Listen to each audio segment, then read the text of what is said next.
我们今天要来聊一聊我的脂肪肝。首先跟各位声明一下，我现在完全没有脂肪肝了。我最后一次检查脂肪肝是在5年以前，我就坐在医生的电脑面前，我就问他，我说我的脂肪肝怎么样？我以前检查出来重度也是在同一个机构检查的，所以他有我的记录的。他拿了我旧的记录来看，哦，重度脂肪肝，然后拿了我今天的检查的记录，他来看，他在电脑上面一直扫了很久啊。我说你到底怎么样？他说我还在看。我等了一会儿以后，他还不告诉我。我说你到底怎么样了嘛？他说我找不到脂肪，他在我的影像里面找不到脂肪。他说你现在没有脂肪肝了，难怪花那么长时间，因为他觉得不可思议啊，原来这么严重的脂肪肝，现在你坐到我的面前，这个人没有脂肪肝，他觉得不可思议啊。这个事情究竟花了多长时间逆转的，其实我并不知道，因为我是改变饮食2-3年以后我才去做的检查。我当时并不知道我改变饮食以后我脂肪肝会好，对我来说是一个意外的收获，意外的惊喜啊。所以目前的我68岁是没有脂肪肝的人。但是我们今天要聊脂肪肝的话，我们对脂肪肝先有一点基本的认识。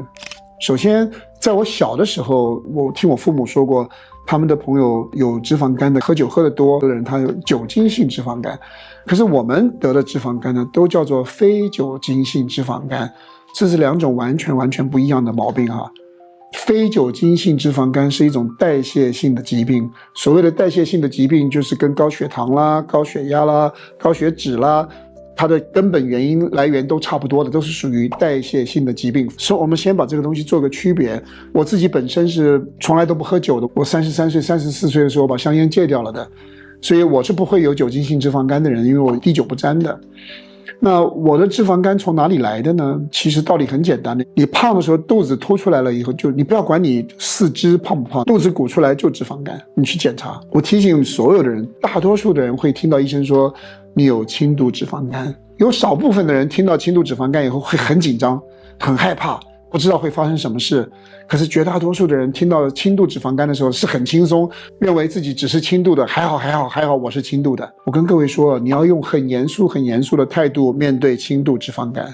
什么意思呢？我的意思并不是说轻度脂肪肝的时候你的肝脏就受到严重的损坏啦，不是这个意思。但是我可以很负责任的告诉你，有轻度脂肪肝的人，如果你什么都不做，你什么都不改，你就等着变成中度脂肪肝啊，它一定要发生的。你之所以会成为轻度脂肪肝的因素不变，你就会变成中度脂肪肝。你有一天你变成中度脂肪肝了以后，变成重度脂肪肝的可能性就很高。所以你不要小看轻度脂肪肝的厉害，因为如果那些因素不存在的话，你连轻度脂肪肝都不会有。这是第一点你重视的原因啊。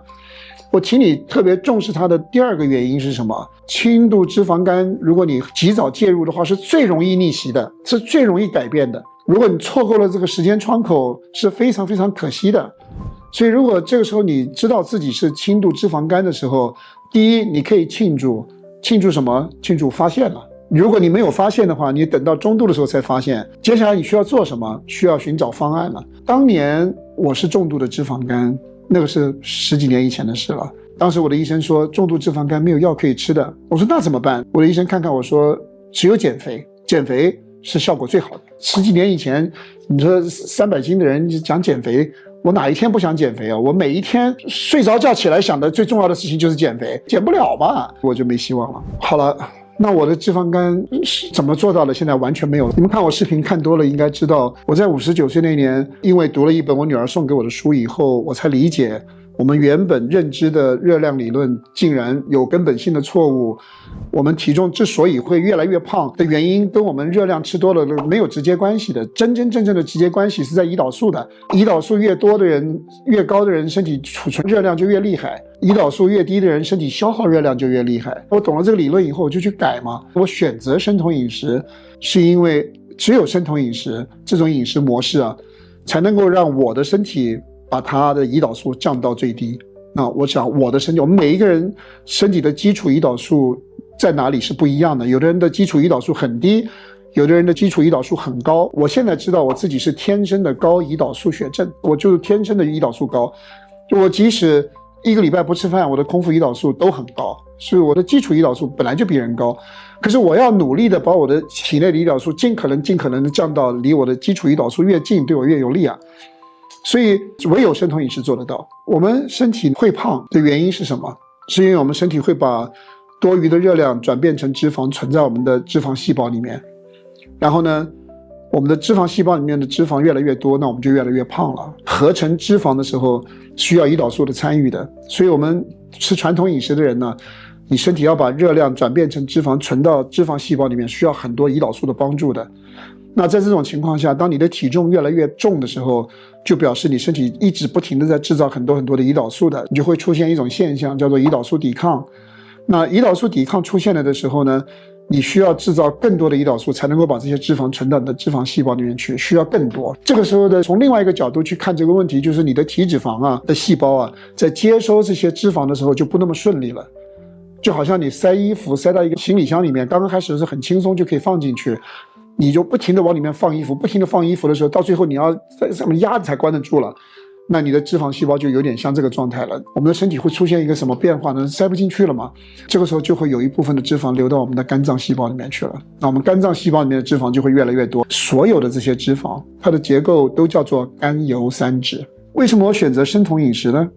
因为生酮饮食的底层逻辑是让我的身体一天24个小时都燃烧脂肪，不再燃烧葡萄糖了。我身体所有需要能量的细胞在燃烧脂肪的时候，我的身体呢，第一，它会分解我吃进去的甘油三酯。那当我吃进去的脂肪用完了，我身体还需要能量不够的时候，我们的身体就会从体内分解体内储存的甘油三酯，拿出来水解，水解完了以后拿去燃烧。但是我们身体的储存的脂肪呢，我们体脂肪、皮下脂肪是受我们身体的基因保护的，你不可能一天消耗很多很多的体脂肪。可是我们身体有一个位置的脂肪是不受基因保护的，是我们肝脏。肝脏细胞里面的脂肪甘油三酯是不受基因保护的，相反的，我们的肝脏不喜欢它的细胞里面有太多的甘油三酯。所以这是我后面读书读到我跟你们分享的他说像你们这种体重很大的人减体重如果你做的方法对了，你的体重迅速在下降。一般来说我们体重下降的时候它是分成好几波的，你降一波它会停一段时间，那就是大家说的平台期了，就会停一段时间，然后你做的对的话它会出现第二波，第二波完了以后它可能会再停一段时间，如果你做的对它可能还会出现第三波。我的体重就是经过3波的，每一波停下来是因为你的身体动态平衡需要时间调整体重是刚性的一个东西，体重有变化，整个身体的内分泌系统所有的东西全部要跟着调整的。所以如果你体重掉得太快，就会进入平台期，你需要给它3个礼拜到4个礼拜的时间的。你要了解这个是你身体在调整动态平衡，这个是另外一个话题。科学家在书里面说，第一波的体重下降的重量里面有10%到15%的重量是来自于你的肝脏的。他的意思在告诉我们，我们的肝脏会自救的。如果你身体开始燃烧脂肪了，我们的肝脏里面的脂肪会迅速的释放出来，把它用掉。所以当时我的第一波体重下降了40斤如果这个专家说的是对的，我40斤的体重下降有10%到15%，少说一点好了，10%就有4斤一个肝脏里面可以有4斤的脂肪就没有了。这意思就是告诉我们说，你体重真正明显在下降的时候，其实我们的脂肪肝恢复得很迅速的。我按照这样来推算的话，非常有可能我在头4个月我就已经从重度脂肪肝转成中度或者是转成轻度了，它转变的速度会非常快。我们如何可以判断我们的脂肪肝有没有在进步，有没有在改善？对，如果你们有非酒精性脂肪肝的话，你去验血看一看你的甘油三酯高不高。一般有脂肪肝的人呢，甘油三酯都稍微高一点，甘油三酯极高是不同的问题如果你的甘油三酯2点几，你的甘油三酯3点几，这就是比较高的了，你的脂肪肝呢可能性就很高了。可是当你进入生酮状态了以后，你的身体在燃烧脂肪了，验血指标变化最快的就是甘油三酯你在改变饮食1-2个月以后，你去检查，你就会发现甘油三酯明显下降了，你的脂肪肝就明显改善了。因为当我们的身体在燃烧脂肪的时候，燃烧的就是甘油三酯，把甘油三酯分解完了以后燃烧脂肪酸的。